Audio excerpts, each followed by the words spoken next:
म्हणजे काय, suppose let have another example, कन्स्ट्रक्शनचं सिव्हिल कन्स्ट्रक्शनचा आपण प्रकार बघतोय. तुम्ही तिथे सेफ्टी सुपरवायझर म्हणून काम करता आणि त्यासाठी वापरण्यात आलेले जे मेटल अलॉय आहे, मेटलचे जे मटेरियल आपण त्याला स्टील म्हणतो, हे वापरण्यात आलं आणि इतस्त जे कामाचं नाही किंवा जे सध्या गरजेचं नाही ते इतस्त पडलेलं आहे. इतरत्र जिथे आहे तिथंच पडलेलं आहे. वेल्डिंगचं मशीन जिथे आहे तिथेच पडलेलं आहे. कटिंगचं मशीन जिथे आहे तिथंच पडलेलं आहे. याच्यामुळे काय होतं, जाणाऱ्या येणाऱ्या प्रत्येक व्यक्तीच अडचण होते. जाणारा येणारा प्रत्येक व्यक्ती त्यात अडकून पडू शकतो. जाणाऱ्या येणाऱ्या व्यक्तीला शॉक बसू शकतो. जे स्टील तिथं पडलेले त्याच्यामुळे त्याला इजा होऊ शकते. मग त्याला इजा झाली, सपोज एखादा मटेरियल घेऊन वाहत आहे तिथनं आणि त्याला स्टील पायाला लागलं. आता ते स्टील पायाला लागल्यामुळे त्याचं डिस्ट्रॅक्शन झालं, ते मटेरियल पण पडलं, तो पण पडला, त्याच्या हातापायाला इजा पण झाली. पडल्यामुळे झालेली इजा वेगळी, स्टीलमुळे झालेली इजा वेगळी. त्याच्या पुढे जर दुसरं कोणी काम करत असेल तर त्याच्यावरनं पडलेल्या मटेरियलमुळे त्याला झालेली इजा वेगळी. कदाचित तिथे खूप सारा स्टील असेल आणि तो पडल्यामुळे त्याच्या शरीरामध्ये ते रुतू शकतं, त्यामुळे झालेली इजा वेगळी. एवढं सगळं झाल्यामुळे काम बंद पडलं. सपोज एखादा एम्प्लॉई हायली हेल्थ इश्यूने तिथे त्याला इजा झाली, हाय हेल्थ इश्यूची इजा झाली, तर आणि ते काम बंद पडलं. काम बंद पडलं म्हणजे त्याला इजा झाली म्हणून तासाभरासाठी तिथे एम्प्लॉईने त्याला मदत कर, हे कर, अँब्युलन्स मध्ये टाक, हे कर, राहिलेलं काम बंद पडलं. त्याला इजा झाली, पुढच्यालाही इजा झाली असेल किंवा त्याचाही कामात खोळंबा झाला असेल आणि त्याला झालेल्या इजामुळे त्याला फर्स्ट एड देण्यासाठी किंवा त्याला मेडिकल फॅसिलिटी देण्यासाठी बाकी सगळे वर्कर तिथे आले. त्यामुळे जे बाकीचं काम होतं ते बंद पडलं. एक प्रकारे हेल्थचा पण लॉस झाला, एक प्रकारे तो एक एक्सपिरियन्स एम्प्लॉई किंवा एक एक्सपिरियन्स वर्कर ज्याला इजा झाली त्याचं काम बंद पडलं, त्याचा एक्सपिरियन्स बंद पडला, त्याच्याकडून होणारं काम बंद पडलं. त्याच्यामुळे पुढच्याला झालेली जी कामात जो झालेला बदल आहे किंवा त्याच्या कामाला जे खोळंबा आला त्याला ती थोडीफार इजा झाली, त्याला पण तो पण आपला लॉस आहे. मेन म्हणजे ह्याच्या शरीराला झालेली इजा ही एक मोठा लॉस आहे. हॉस्पिटलचा खर्च हा एक मोठा लॉस आहे. याला झालेल्या ऍक्सिडेंटमुळे बाकीचे लोक काम करायला थांबले, हा पण झालेला मोठा लॉस आहे. हा इथून कामावर बंद झाला म्हणून याच्यासाठी ह्याच्या जागेवर दुसरा शोध नाही. याच्यामध्ये टाइम स्पेंड पण केला, त्याला प्रॉपर ट्रेनिंग देणे हा पण स्पेंड केला. तो अशा वेगवेगळ्या पद्धतीचा लॉस होत चालतो. आता कालपर्यंत आपण इंडस्ट्रियल सेफ्टी बघितली, त्यामध्ये स्ट्रिक्टली आपण बघितलं की लॉस कमी होऊ दे. आता कन्स्ट्रक्शन मध्ये प्रत्येक वेळेस आपल्या शरीराला इजा होईल असं काही नाही. होणारी प्रत्येक सेक्टरमध्ये शरीराला घातक अशा गोष्टी घडतातच. कन्स्ट्रक्शन मध्ये काही इमिडिएट दिसतात, काही फेटल दिसतात, लॉंग टर्म दिसतात. पण शरीराला होणाऱ्या इजा तर होणारच आहे, त्या होतच राहतात. पण त्याच्याशिवाय इतर गोष्टी, कामावर होणारा परिणाम, मटेरियलवर होणारा परिणाम, वेळेवर होणारा परिणाम, लीड टाइम दिलेला असो, काम कम्प्लीट करण्याचा आपला एक टाइम दिलेला असो, त्यावर होणारा परिणाम, या सगळ्या गोष्टींवर त्याचा परिणाम होतो. आणि खऱ्या अर्थाने हेल्थ लॉस, टाइम लॉस आणि इकॉनॉमिकल लॉस असे 3 लॉस हे कन्स्ट्रक्शन सेक्टरमध्ये सगळ्यात मोठ्या प्रमाणात दिसून येतात. ह्याला कारण अनेक गोष्टी आहेत. परत एकदा आपण तेथे वापरण्यात येणारं मटेरियल, सिव्हिलचं काम जर बघितलं तर तिथे स्टील वापरलं जातं, सिव्हिलचं काम बघितलं तर तिथे सिमेंट कॉन्क्रीट वापरलं जातं, सिमेंट वापरलं जातं, खडी वापरली जाते, सँड वापरला जातो, तिथे खूप सारे इन्स्ट्रुमेंट वापरले जातात, खूप साऱ्या प्रकारच्या अनुभवाचे लोक वापरले जातात काम करण्यासाठी. ह्या वेगवेगळ्या गोष्टी. म्हणून आपण आपल्या मुद्द्याकडे येऊ. कन्स्ट्रक्शन सेफ्टी मध्ये खूप मोठ्या प्रमाणात लॉस होतो. आता आपण आपल्या मुद्द्याकडे येऊ. कन्स्ट्रक्शन सेफ्टीमध्ये खूप मोठ्या प्रमाणात ऍक्सिडेंट होतात हे आपण आतापर्यंत बघत होतो. थोडा बदल करू आणि कन्स्ट्रक्शन मध्ये खूप मोठ्या प्रमाणात लॉस होतो. ऍक्सिडेंट म्हणण्याऐवजी human material, that is man, material, machinery आणि वेगवेगळ्या प्रोसेस, असे वेगवेगळ्या प्रकारचे लॉस हे कन्स्ट्रक्शन मध्ये होतात. हे लॉस कमी करण्यासाठी कन्स्ट्रक्शन सेफ्टीमध्ये रेरा नावाचा एक, आता हे लॉस म्हणजे हे लॉस नाही, फक्त एखादी बिल्डिंग अपग्रेड झाल्यानंतर तिथे होणाऱ्या ऍक्सिडेंटला प्रॉपर पद्धतीत मदत मिळावी म्हणून रेराचं मूल्यमापन झाले. हे लॉस कमी व्हावे म्हणून लेबर कन्स्ट्रक्शनचा लेबर ऍक्ट पण आहे.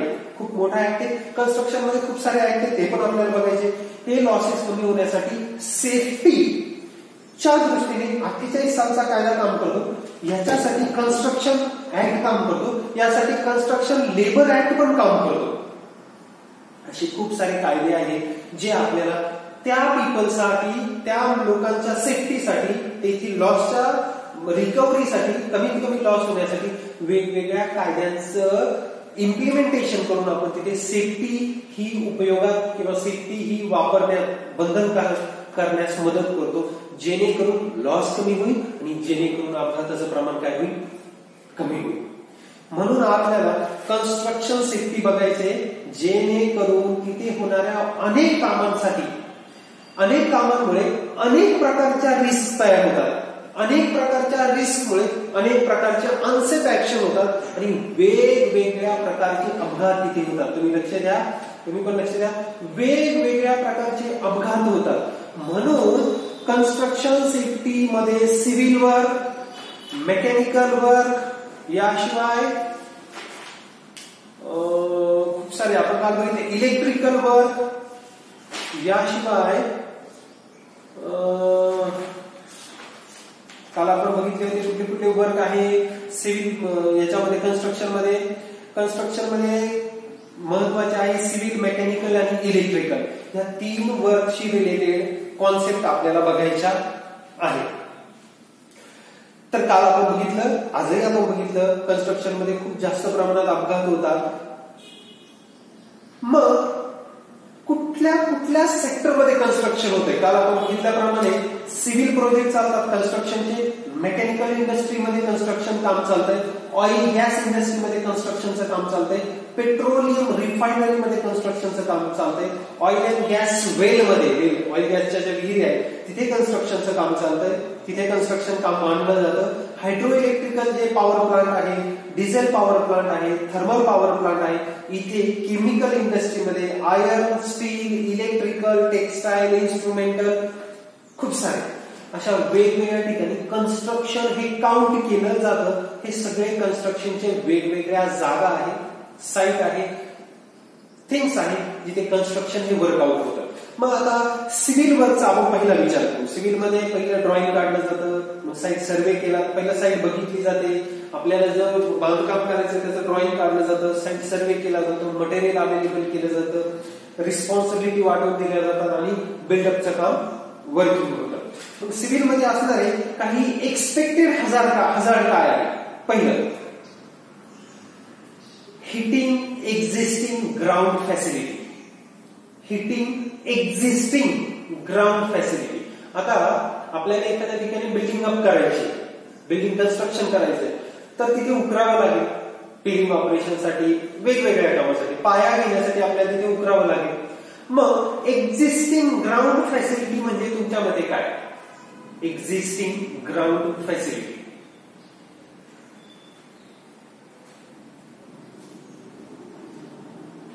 बस. एक्झिस्टिंग म्हणजे अगोदरच अस्तित्वात असणारी, ग्राउंड म्हणजे अंडरग्राउंड फॅसिलिटी. बीएसएनएलच्या लाईन असतील तिथे, तिथे इलेक्ट्रिकल लाईन असतील, तिथे गॅस सप्लाय करणाऱ्या गॅस लाईन असतील, तिथे पाणी सप्लाय पिण्याचं पाणी किंवा व्हॉट एव्हर पाणी सप्लाय करणाऱ्या लाईन असू शकतात, तिथे स्वेज ट्रान्सफर म्हणजे गटारं असू शकतात, गटारं वाहून नेण्याची खूप साऱ्या एक्झिस्टिंग फॅसिलिटी तिथे असू शकतात.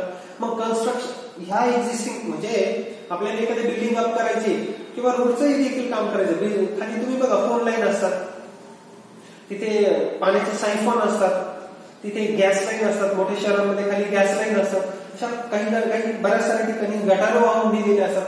ह्या एक्झिस्टिंग फॅसिलिटी तिथे असणाऱ्या अगोदरच अस्तित्वात असणाऱ्या फॅसिलिटी, आणि ह्या फॅसिलिटीला इजा होऊ शकते. चला एक्झाम्पल बघा, कालच टीव्हीला आलं होतं मुंबईमध्ये, तुम्ही बातम्या बघता की नाही माहित नाही, पण मुंबईमध्ये कन्स्ट्रक्शनचं म्हणजे रोड कन्स्ट्रक्शनचं काम चालू असताना किंवा फ्लोअरचं काम चालू असताना रोड साईडचं, तिथे पाणी सप्लाय करणारी जी सिस्टम आहे तिला हिटिंग झालं आणि खूप मोठ्या प्रमाणात पाणी वाया गेलं. तुम्ही बघितलं की नाही? आज जाऊन बघा, गुगलवर बघा, तुम्ही चेक करा. काम चालू असताना ज्या सिस्टमच्या मदतीने ज्या सायफॉन थ्रू शहराला पाणी सप्लाय केलं जायचं, काम करताना ती सायफॉन फुटली गेली आणि मुंबईच्या त्या स्पेसिफिक पार्टमध्ये खूप मोठ्या प्रमाणात पाणी वाहिलं. खूप मोठ्या प्रमाणात, खूपच मोठ्या प्रमाणात. तुम्ही चेक करणं गरजेचं, तुम्ही एकदा चेक करा आज. ही झाली हिटिंग अंडरग्राउंड फॅसिलिटी. हा पहिला धोका आहे, हे पहिला हजार्ड आहे सिव्हिल फॅक्टर मध्ये. आता हे हजार्ड कसं बॉस, काम करताना मशीन पण आपल्याला एक्सक्वेशन करायचंय, उकरायचं आहे, तर आपण मशीन पण वापरतो आणि मॅन पॉवर पण वापरतो. म्हणजे आपण माणसांच्या मदतीने पण उकरण्याचं काम करतो आणि मशीनच्या मदतीने पण करतो. जर तिथे इलेक्ट्रिकल लाईन असेल, इलेक्ट्रिकल लाईन, आणि त्याला जर हिटिंग झालं तर माणसाला शॉक बसू शकतो, मशीन खराब होऊ शकतं शॉक बसून. तिथे जर आपण एक्सक्वेशनचं काम करतो आणि तिथे गटार वगैरे असेल आणि कदाचित खोदताना तिथे काय एखादा स्पार्क निघाला तर ते पेट घेऊ शकतं. गटारांमध्ये व्हेरियस टॉक्सिक आणि फ्लेमेबल वायू निघतात, ते पेट घेऊ शकतात. तिथे गॅस लाईन असेल आणि ती फुटली तर, आणि तो गॅस वातावरणात पसरला तर, अचानक त्याला जर आग लागली तर त्यामुळे लॉस होऊ शकतो. म्हणजेच काय, पहिला हजार्ड आहे कन्स्ट्रक्शन मध्ये. कंपल्सरी आपल्याला एक्सक्वेशन करावंच लागतं कन्स्ट्रक्शन मध्ये, आणि हे एक्सक्वेशन करताना ज्या अंडरग्राउंड फॅसिलिटी आहे पहिल्या अस्तित्वात असणाऱ्या, त्या फॅसिलिटीला हिटिंग होऊ शकते. हिटिंग म्हणजे HEAT नाही, हीट म्हणजे उष्णता नाही, HITT, आघात होऊ शकतो.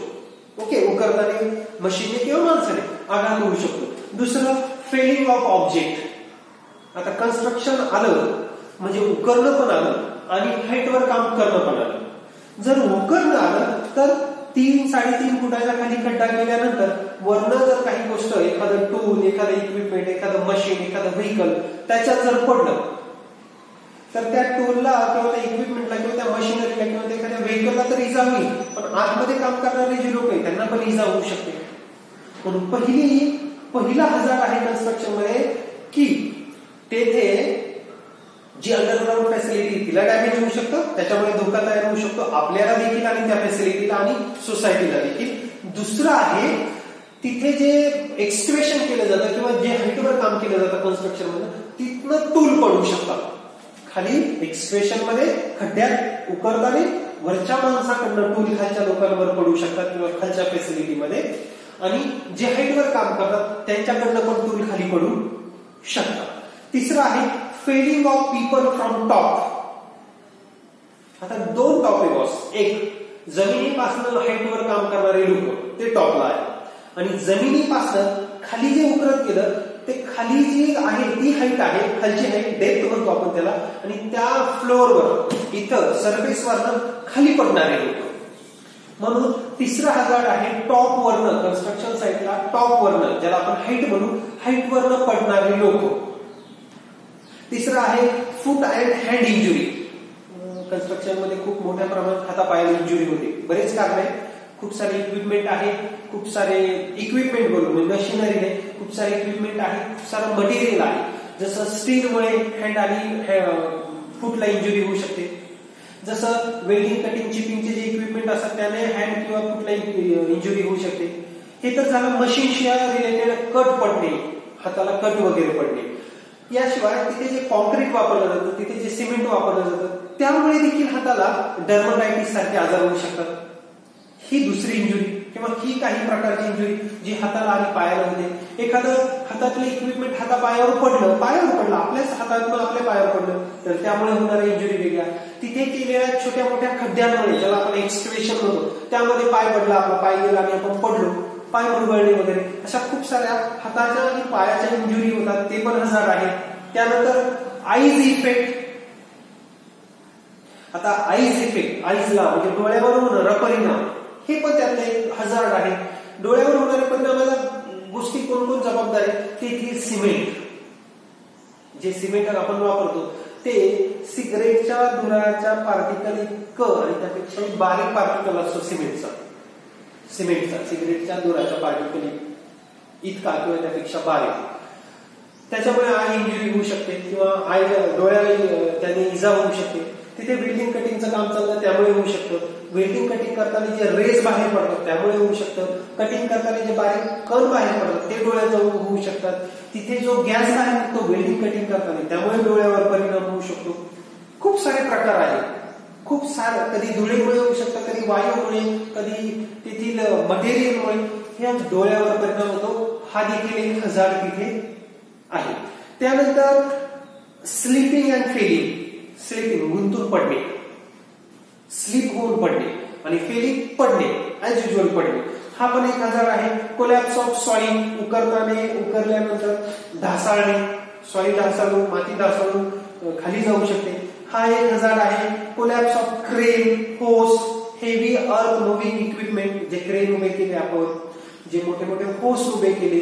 होस्ट म्हणजे काय माहिती का, शहरामध्ये जेव्हा कामं चालतात बिल्डिंगचे मोठ्या मोठ्या 15, 20, 30 माळ्याचे, तर खालचं मटेरियल वरती उचलून नेण्यासाठी काही होस्ट उभे केले जातात. आपल्याला पुढे सिलेबस मध्ये आहे, आपण बघणार आहोत, जे क्रेन सारखं काम करतात. आता होस्टचे पण अनेक प्रकार आहेत, पण जनरली तुम्ही सध्या तरी लक्षात घ्या, क्रेन किंवा जे हेवी मुव्हिंग इक्विपमेंट आहे ते पण खड्ड्यात किंवा त्या एक्सकॅव्हेशन पार्ट मध्ये पडू शकतात. वेगवेगळे व्हेकल तिथून आजूबाजूने जातात ते पण पडू शकतात. रोडच्या कामाला बघा, ट्रॅफिक चालू असते, रोडचं काम चालू असतं, ते लोकही पडू शकतात. असे अनेक सारे, असे तर खूप सारे आहेत. हे काही हजार्ड आहे जे कन्स्ट्रक्शनच्या सिव्हिल पार्ट मध्ये आपल्याला लक्षात घेणं गरजेचं आहे. मग हजार्ड बघितलं तर इथे खूप सारे हजार्ड आहे बॉस. कटिंग होणे, हाताला पायाला इजा होणे, कट होणे, चटका बसणे, फायर हजार्ड, हीट हजार्ड, खूप सारे आहे जे सिव्हिल कन्स्ट्रक्शनच्या सिव्हिल पार्ट मधले काही हजार्ड आपण बघितले आहे. मग त्याच्यावर उपाय काय? सगळ्यात पहिला उपाय पीपीई वापरणे. हे जे आपण हजार्ड बघितले, लोक पडतात, म्हणजे falling off tools, falling off object, eyes effect, बरेच सारे. तर त्याला पहिला उपाय आहे पर्सनल सेफ्टी, पीपीई वापरणे, पर्सनल प्रोटेक्टिव्ह इक्विपमेंट वापरणे, पहिला. दुसरा, प्रॉपर प्लॅनिंग असणे बॉस. कामासाठी जे काही आपल्याला काम करायचं त्याची प्रॉपर प्लॅनिंग असणं देखील गरजेचं आहे. तिसरा, रोल अँड रिस्पॉन्सिबिलिटी ज्याला त्याला वाटवून देणे. कामाच्या ज्या जबाबदाऱ्या आहेत ज्याला त्याला काय करणे, डिवाइड करून देणे, त्याने त्याचं काम करणे व्यवस्थित पद्धतीने करणे. काम करताना कुठल्या प्रिकॉशन घेणं गरजेचं आहे त्याबद्दल अगोदरच माहिती देणे. लक्षात घ्या, पीपीई वापरणे, प्रॉपर प्लॅन असणे, रोल अँड रिस्पॉन्सिबिलिटी वाटून देणे, तिथे कुठल्या जबाबदारीने काम करणं गरजेचं आहे, कुठले हजार्ड असू शकतात याची पहिलीच त्यांना माहिती देणे, तिथे कशा पद्धतीने आपण सुरक्षा घ्यायची त्याबद्दल तिथे प्रॉपर त्यांना माहिती देणे, इन शॉर्ट ट्रेनिंग देणे. इमर्जन्सी जर आली तर काय ऍक्शन घ्यायच्या याबद्दल त्यांना प्रॉपर अवेअरनेस आणि ट्रेनिंग देणे. याशिवाय आहे प्रॉपर परमिट काढणे. परमिटचे प्रकार बघितले होते आपण, खूप सारे प्रकार आहेत. त्यातले आपण हॉट वर्क बघितले का, cold work, routine work, excavation work, height work, general work, हे काही प्रकार असे खूप सारे. प्रॉपर परमिट काढणे.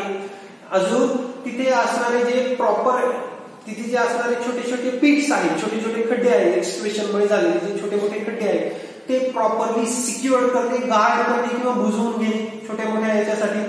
याशिवाय असणारे जे इक्विपमेंट आहे तिथे वापरण्यासाठी जे इक्विपमेंट दिले ते स्टँडर्ड क्वालिटीचे इक्विपमेंट तिथे असणं गरजेचं आहे. प्रॉपर इक्विपमेंट वापरण्यासाठी असणं गरजेचं आहे. तिथे प्रॉपर पद्धतीत ऍक्सेस आणि इग्रेस, ऍक्सेस जाण्याची जागा, इनग्रेस म्हणतात त्याला, बाहेर पडण्याची जागा, तिथे जे लोक काम करतात त्यांना जाण्या येण्याची proper facility available, proper space आणि फॅसिलिटी अवेलेबल करून देणं गरजेचं आहे. याशिवाय तिथे वापरण्यात येणारं मटेरियल हे सिक्युअरली, सेफली वापरणं गरजेचं आहे. स्टील म्हणा, सिमेंट कॉन्क्रीट म्हणा, मटेरियल, तिथे वापरण्यात येणारं मशिनरी जी आहे ते मशिनरी वापरण्यासाठी असणारी प्रॉपर ट्रेनिंग त्या माणसाला असणं गरजेचं आहे. ते मशिनरी प्रॉपरली फिट आहे की नाही याचं सर्टिफिकेशन काढणं गरजेचं आहे. त्या मशिनरीचं प्रॉपर मेंटेनन्स आहे की नाही हे अगोदरच चेक करणं गरजेचं आहे. ते वापरण्यासाठी जे तिथे पीपल काम करतात, एम्प्लॉई काम करतात, जे कोणी काम करतात ते पीपल आणि एम्प्लॉई त्यांना प्रॉपर ट्रेनिंग आहे की नाही चेक करणे, त्यांच्याकडे प्रॉपर लायसनिंग आहे की नाही हे चेक करणं, ह्या सगळ्या गोष्टी आपण एक सेफ्टी मेजर म्हणून तिथे घेतो. तुमच्या लक्षात येईल बॉस की अपघात होण्यासाठी जबाबदार गोष्टी खूप साऱ्या आहेत. त्यामध्ये खूप सारे हजार्ड पण आपल्याला माहित आहे. मग त्यावर काही बेसिक ऍक्शन पण आपल्याला माहित आहे, ज्याच्यामुळे कन्स्ट्रक्शन सेक्टरमध्ये, सिव्हिल कन्स्ट्रक्शन मध्ये आपण काही प्रमाणात सेफ्टी ही घेऊ शकतो. म्हणून असं म्हटलं जातं, कन्स्ट्रक्शन साईटवर नेहमी TBT टूल बॉक्स टीप ही रोज घेतली जाते. TBT टूल बॉक्स टीप. टूल बॉक्स टीप काय? ही एक अशी संकल्पना आहे जी रोज कामाला येणार, तिथे रोज जे काम होतं साईटवर, तिथे येणाऱ्या लोकांना काम सुरू होण्यापूर्वी आज कुठले काम आहे, आज कोणाकोणाला कुठले काम वाटून दिलेले आहे, तिथे कुठले कुठले हजार्ड असू शकतात, त्यावर कुठले कुठले सेफ्टी मेजर्स आपल्याला घ्यायचे आहे, कुठले कुठले पीपी वापरायचे आहे, कुठला धोका झाला तर काय ऍक्शन घेणं गरजेचं आहे, कुठले कामं रिस्की आहे, त्यात कुठली रिस्क आहे, ती कशी मिनिमाइज केली जाऊ शकते, हेल्थ हजार्ड होण्याची कुठल्या गोष्टी हेल्थ हजार्डशी रिलेटेड आहे, त्यावर काय उपाययोजना घ्यायची, इमर्जन्सीमध्ये आपण काय बिहेव करायचं, हे टूल्स कुठले वापरणार आहोत, इक्विपमेंट कुठले वापरणार आहोत, मशिनरी कोणत्या वापरल्या जाणार आहे, इथले टूल, इक्विपमेंट आणि मशिनरी जे आहे त्यांच्याशी रिलेटेड धोके काय असू शकतात, त्यापासून कसं वाचलं जाऊ शकतं, हे सगळं टूल बॉक्स टीप मध्ये दिलं जातं. म्हणजे कामाची पद्धत, कामाशी रिलेटेड असणारे हेल्थ हजार्डशी असणारे जे पोटेन्शियल हजार्ड आहे ते कशी मिनिमाइज करायचं आणि इमर्जन्सीमध्ये काय ऍक्शन घ्यायच्या, हे रोजच्या रोज कन्स्ट्रक्शन साईटला टूल बॉक्स टिप्स म्हणजे TBT मध्ये सांगितलं जातं. कन्स्ट्रक्शन साईटला TBT रोज घेतली जाते. जनरली नियम हा आहे की TBT तिथे रोज घ्यावी. काय कारण काय? हे बघा, याला अनेक कारण, आपण काही कारण बघू, त्याला बरेच सारे कारण. एक तर कन्स्ट्रक्शन साईटला सगळ्याच प्रकारचे वर्कर किंवा एम्प्लॉय किंवा ट्रेन पर्सनल हे काम करतात. अनस्किल्ड, सेमी स्किल्ड आणि स्किल्ड. ओके, कन्स्ट्रक्शन साईटला वेगवेगळे कामं असतात. एक्सक्युएशन पासून हाईट पर्यंत, पेलिंग पासून प्लास्टर पर्यंत, स्टील पासून सिमेंट कॉन्क्रीट पर्यंत. याशिवाय तिथे खूप साऱ्या प्रमाणात इक्विपमेंट, टूल आणि मशिनरी पण वापरले जातात. म्हणजे एखाद्या सिव्हिल कन्स्ट्रक्शन साईटचा जर आपण विचार केला तर तिथे मटेरियल वेगवेगळ्या प्रकारचे आहे, मॅन वेगवेगळ्या प्रकारचे स्किल असणारे आहे आणि तिथे असणारे जे मशीन आहे आणि टूल्स आहेत ते पण खूप साऱ्या वेगवेगळ्या प्रकारचे. काही एनर्जाइज टूल आहेत जे इलेक्ट्रिकल पॉवरवर चालतात, काही ह्युमन फोर्सवर चालतात. तिथे खूप सारे लोक पण आहेत, स्किल, सेमी स्किल आणि अनस्किल्ड तर सोडूनच द्या, पण कन्स्ट्रक्शन साईटला खूप मोठ्या प्रमाणात ह्युमन फोर्स पण लागतो. मग अशा अनेक कारणं असल्यामुळे तिथे अपघाताचं प्रमाण जास्त असू शकतं, रिस्क खूप मोठी असू शकते, पोटेन्शियल हजार्ड खूप जास्त असू शकतात. ह्या सगळ्या गोष्टी असल्यामुळे तिथे अनसेफ ऍक्शन खूप साऱ्या होऊ शकतात. शिवाय अनसेफ कंडिशन काय तयार होईल, तिथे कधी उष्णता असेल, कधी माती तापेल, कधी हवा तापेल, कधी तिथे वेल्डिंग करावं लागेल, कधी कुठला गॅस वेल्डिंगसाठी गॅस वापरावा लागेल, कधी कुठे अंडरग्राऊंड फॅसिलिटी सापडेल, कधी कोण कुठनं पडू शकतं, कधी कुणाला इजा होऊ शकते. ह्याला काही नियमन नाही. हे नसल्यामुळे तिथे खूप मोठ्या प्रमाणात रिस्क, खूप मोठ्या प्रमाणात हजार्ड, पोटेन्शियल हजार्ड आहे. हे सगळे मॅनेज करणं पुन्हा 4, 2, 6, 8 सेफ्टीच्या लोकांना शक्य नाही.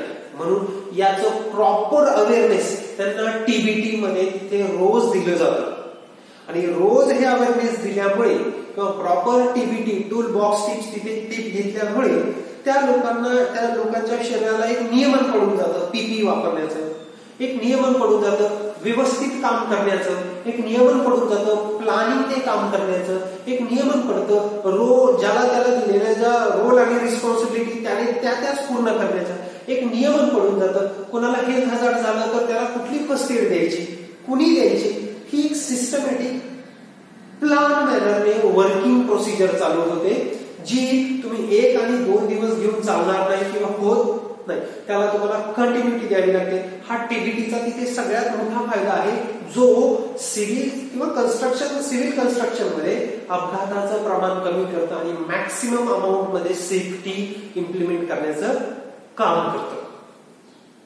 इथे लक्षात.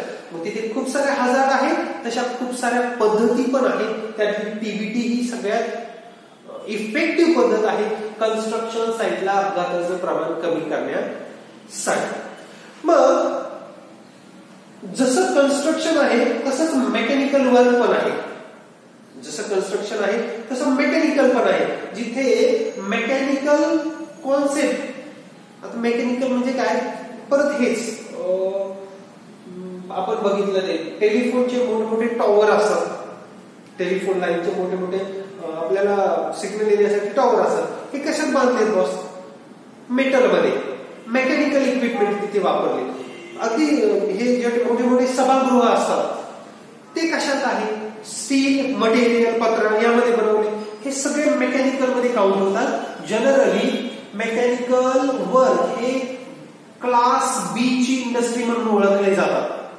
लक्षात घ्या, मेकॅनिकल वर्क ही क्लास बी टाईपची इंडस्ट्री म्हणून ओळखली जाते. आता यामध्ये अजून काय काय कुठल्या आता मेकॅनिकलचे मी 4-2 एक्झाम्पल सांगतो. मेकॅनिकल म्हणजे काही खूप मोठी गोष्ट नाही. मेकॅनिकल म्हणजे आपण आता बघितलेले मोबाईल टॉवर. मेकॅनिकल म्हणजे ज्या पाईपलाईन गॅस सप्लाय करतात, ज्या पाईपलाईन पाणी सप्लाय करतात, ते पण मेकॅनिकल मध्ये येतं. मेकॅनिकल म्हणजे जे मोठे मोठे सभागृहांसारखे कामं केले जातात ते पण मेकॅनिकल मध्ये येतं. जे मोठे मोठे स्टील स्ट्रक्चर बनवले जातात, मोठे ब्रिज. आता तुम्ही कोलकात्याला एक मोठा ब्रिज आहे, काही ब्रिज हे स्टील मध्ये बांधकाम केलेले असतात, टोटल स्टील मध्ये. काही स्टील मध्ये बांधून त्यावर परत सिमेंट कॉन्क्रीट इम्प्लिमेंट केलं जातं. हे सगळे जे स्टीलशी रिलेटेड काम आहे. मग याचा अर्थ फक्त हेच काम मेकॅनिकल मध्ये येतात असं काही नाही. आपण एखाद्या 4 व्हील गाडीची बांधणी करतो, म्हणजे 4 चाकी गाडीची असेंब्लिंगचं काम चालतं, हे पण मेकॅनिकल मध्ये येतं. हे सगळे काम मेकॅनिकल वर्क म्हणून काउंट केले जातात. मग आज आपण कन्स्ट्रक्शन म्हणजे काय, मॅन, मशीन आणि मटेरियलच्या मदतीने जी उभारणी केली जाते त्याला कन्स्ट्रक्शन म्हणतात हे बघितलं. त्या कन्स्ट्रक्शन मध्ये सिव्हिल, मेकॅनिकल, इलेक्ट्रिकल असे वेगवेगळ्या प्रकारचे कामं किंवा कन्स्ट्रक्शनचे प्रकार पडतात. हे कन्स्ट्रक्शन ऑइल गॅस पासनं तर सिव्हिल पासनं, मेकॅनिकल पासनं तर ऑइल गॅस इथपर्यंत केलं जातं. पॉवर प्लांट पर्यंत हे कन्स्ट्रक्शन वापरलं जातं. जनरली एक्झिस्टिंग फॅसिलिटी, हाईट वरनं पडणे, हँडला किंवा फुटला इंजुरी होणे, व्हेकल्समुळे होणारी इंजुरी, स्लिपिंग होणे, असे वेगवेगळे हजार्ड बघितले. Proper planning, role and responsibility वाटून घेणे, पीपीई वापरणे, ह्या काही आपण टीबीटी घेणे, त्यावरच्या काही रेमेडीज बघितल्या. त्यानंतर आपल्याला आता मेकॅनिकल वर्क बघायचंय. त्याचं एक्झाम्पल आपण बघितलं, टॉवर, पाईपलाईन वगैरे ह्या ज्या असतात हे मेकॅनिकल मध्ये काउंट होत आहे. आता पुढचं बघण्यापूर्वी आपल्याला काल रेरा बद्दल माहिती घ्यायची होती, ती आज आपण बघणार आहोत.